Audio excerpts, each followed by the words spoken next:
28 April জাতীয়ভাবে legal aid দিবস পালন করা হয়। তারই ধারাবাহিকতায় নারায়ণগঞ্জ জেলা লিগ্যাল এইড কমিটি এবারও একই রকম প্রস্তুতি এবং কার্যক্রম আমরা গ্রহণ করেছি। আমাদের সকালবেলা র্যালি হয়েছে, মেলা উদ্বোধন হলো, আলোচনা অনুষ্ঠান হবে। এর উদ্দেশ্য একটাই, সাধারণ মানুষ যারা আইনের আশ্রয় নিতে কষ্ট হয় আর্থিক কারণে, তাদেরকে জানানো যে আপনাদের জন্য রাষ্ট্র সরকার লিগ্যাল এইড নিয়ে প্রস্তুত আছে। একটা জিনিস আমাদের মনে রাখা দরকার যে এটা আসলে কারো প্রতি কোনো অনুগ্রহ নয়, করুণা নয়, এটা তাদের সাংবিধানিক অধিকার আইনের আশ্রয় নেওয়ার। তা আপনাদের সকলের সহযোগিতা নিয়ে এবার এই দিবসটি আমরা পালন করছি। হচ্ছে যে আমাদের সংবিধানে বলা আছে যে আইনের দৃষ্টিতে সকল নাগরিক সমান, কিন্তু সকল নাগরিককে যদি সমান করতে চাই তাহলে অন্তত কোর্টের দরজা পর্যন্ত সবাইকে পৌঁছার একটা অধিকার দেওয়া দরকার।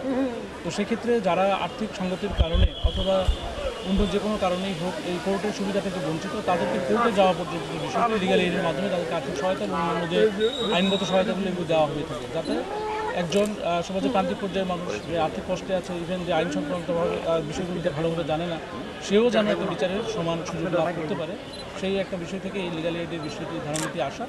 এবং এই লিগ্যাল এইড অফিস যেটি আছে আমাদের বিভিন্ন কোর্টে যেটি আছে, তাদের কাজ হচ্ছে গিয়ে আমাদের এই যারা একটু আর্থিকভাবে সংগঠনপূর্ণ নয় তাদেরকে এই সহায়তার মাধ্যমে আমাদের আইনি সুযোগ লাভ করে দেওয়া হবে। আজকের দিবসের ভিতর দিয়ে এটা আমরা সবাইকে উজ্জীবিত করার চেষ্টা করছি। একইভাবে যারা এই আইনগত সুবিধা দেওয়ার প্রক্রিয়ার সাথে জড়িত এবং যারা গ্রহণ করবেন তাদেরকে সকলকে সচেতন করাতে মূলত এই উদ্দেশ্য। তা আজকের অনুষ্ঠানটি সফল হোক, এটি আমাদের প্রত্যাশা। ধন্যবাদ। প্রতি বছরের ন্যায় জাতীয় লিগ্যাল এইড দিবস প্রতি বছরে এই দিনে 28 তারিখে হয়ে থাকে। আমরা তার ধারাবাহিকতায় আজকে জেলা আইনজীবী সমিতি এবং নারায়ণ জেলার জাজের যে স্টাফ এবং জাজেস বৃন্দ যারা আছে তাদের সমন্বয়ে আমরা এই অনুষ্ঠানটা করে থাকি। আমাদের মূল হচ্ছে এবারের প্রতিপাদ্য বিষয় হচ্ছে সরকারি খরচে বিরোধ শেষ, সবার আগে বাংলাদেশ।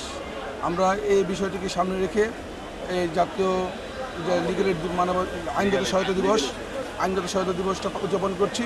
আমরা জনগণকে, যারা প্রান্তিক পর্যায়ের জনগণ, যারা আর্থিকভাবে অসচ্ছল, আইনগত সুবিধা নিতে যাদেরকে টাকা খরচ করতে একটু অসুবিধা হয়, তাদেরকে সেবা দেওয়ার জন্যই মূলত এই যে আইনগত সহায়তা দিবসটি পালন করে থাকি। আমরা তাদেরকে আহ্বান করব, আমাদের নারায়ণগঞ্জে একটা চৌকুশ আইনজীবী সমিতি রয়েছে এবং চৌকুশ আইনজীবীরা আইনগত সহায়তা দিয়ে থাকেন। আমরা সহযোগিতা গ্রহণ করবেন এবং আপনার ন্যায় বিচার নিশ্চিত করবেন।